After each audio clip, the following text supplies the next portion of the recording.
पर शब्द अशोभनीय हो तो वह वाणी व्यर्थ है। अलंकार काव्य का सौंदर्य। काव्य में सौंदर्य भरने का कार्य करते हैं अलंकार, अर्थात भाषिक और अर्थगत श्रृंगार। अग्नि पुराण में 2 प्रमुख प्रकार बताए गए हैं।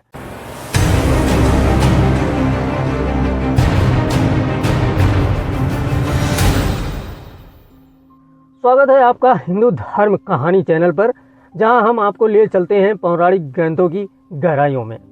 आज हम जानेंगे अग्नि पुराण के उन अध्यायों की कहानी जो न केवल साहित्य की आत्मा है, बल्कि मानव हृदय के भावों को छू लेने वाली कला की गहराइयों को दर्शाते हैं।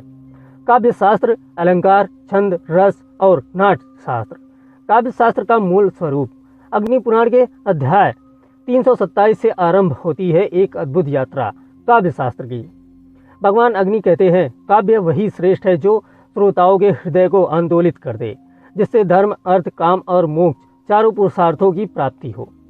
काव्य के 2 मुख्य भेद बताए गए हैं। श्रव्य काव्य, जिसे सुना जाता है। दृश्य काव्य, जिसे मंच पर देखा जाता है, यानी नाटक। कविता की रचना के लिए शब्द और अर्थ दोनों का सामंजस्य अत्यावश्यक माना गया है। अग्नि पुराण के अनुसार शब्द यदि सुंदर हो पर अर्थ ना हो तो वह मृग जल के समान है, और अर्थ यदि उच्च हो पर शब्द अशोभनीय हो तो वह वाणी व्यर्थ है। अलंकार काव्य का सौंदर्य। काव्य में सौंदर्य भरने का कार्य करते हैं अलंकार, अर्थात भाषिक और अर्थगत श्रृंगार। अग्नि पुराण में 2 प्रमुख प्रकार बताए गए हैं। पहला शब्दालंकार, जहाँ शब्दों की ध्वनि, अनुप्रास, यमक जैसे तत्व आते हैं। उदाहरण के लिए सरस, सरोवर सी, सरसता। इसमें सा की पुनरावृत्ति अनुप्रास कहलाती है। दूसरा अर्थालंकार, जहाँ अर्थों के माध्यम से विशेषता आती है, जैसे उपमा, रूपक, प्रत्यक्षा, विरोधाभास। उपमा अलंकार में उपमेय और उपमान का प्रयोग होता है। नयन कमल जैसे, अर्थात आंखें कमल की तरह हैं। रूपक अलंकार में उपमेय और उपमान का अभेद कर दिया जाता है।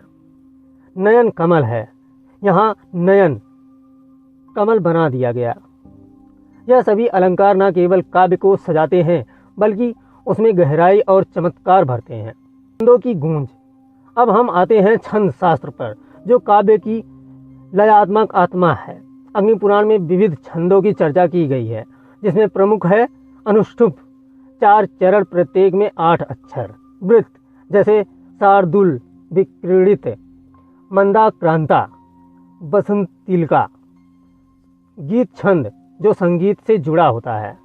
उदाहरण शिव भूत्वा जगत्शत्रु संहारे कर्तु मांगतः। यह शार्दुल विक्रीडित छंद का उदाहरण है। छंदों का चयन कवि की कला और विषय की गंभीरता पर निर्भर करता है।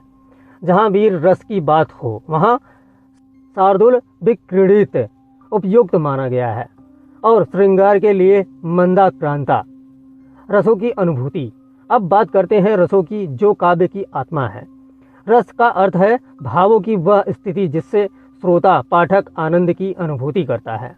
अग्नि पुराण में नाट्य शास्त्र के 9 रसों का वर्णन है। श्रृंगार रस, प्रेम और सौंदर्य का भाव। वीर रस, साहस, पराक्रम। करुण रस, दुख और दया। हास्य रस, विनोद। रौद्र रस, क्रोध और प्रतिशोध। भयानक रस, भय की अनुभूति। विभत्स रस, घृणा। अद्भुत रस, आश्चर्य। शांत रस, विरक्त और शांति। उदाहरण के तौर पर जब हनुमान जी लंका दहन करते हैं, वह रौद्र रस है। जब माता सीता के वियोग में राम विलाप करते हैं, वह करुण रस है। और जब श्री कृष्ण रास लीला करते हैं, वह श्रृंगार रस है। अग्नि पुराण यह स्पष्ट करता है कि एक ही कहानी में अनेक रस हो सकते हैं, और यही काव्य की गहराई को दर्शाता है। नाट्य शास्त्र की दिव्यता। नाटक दृश्य काव्य की सर्वोच्च विधा।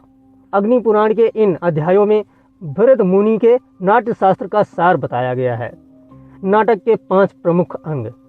नायिकाएं और नायक के प्रकार, वेशभूषा और अभिनय, संवाद विन्यास, पटकथा, वस्तु, भाव और रस का समन्वय। नाट्य में कुल 10 रूप होते हैं, जैसे नाटक, प्रकरण, भाड़, व्यायोग, ढीम, मवकार आदि। प्रत्येक का उद्देश्य भिन्न होता है। कोई वीर रस प्रधान होता है, कोई हास्य। अभिनय को नाटक की आत्मा बताया गया है। आंगिक अभिनय शरीर से, वाचिक वाणी से, सात्विक आंतरिक भाव से, आहार्य पोशाक व सज्जा।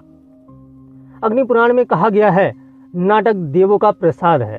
इससे न केवल मनोरंजन होता है बल्कि धर्म, नीति और लोक कल्याण की शिक्षा भी मिलती है। गुण, दोष और कवि धर्म।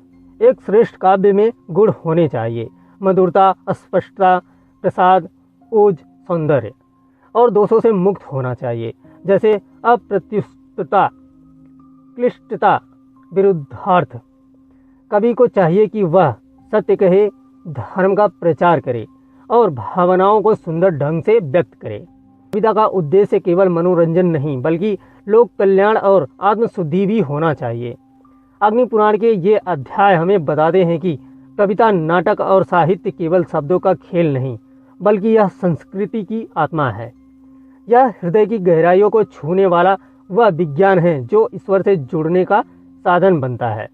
जहां आज हम डिजिटल दुनिया में व्यस्त हैं, वहीं हमारे ऋषियों ने हजारों वर्ष पहले कला और साहित्य को इतना वैज्ञानिक, भावपूर्ण और जीवन उपयोगी बना दिया था।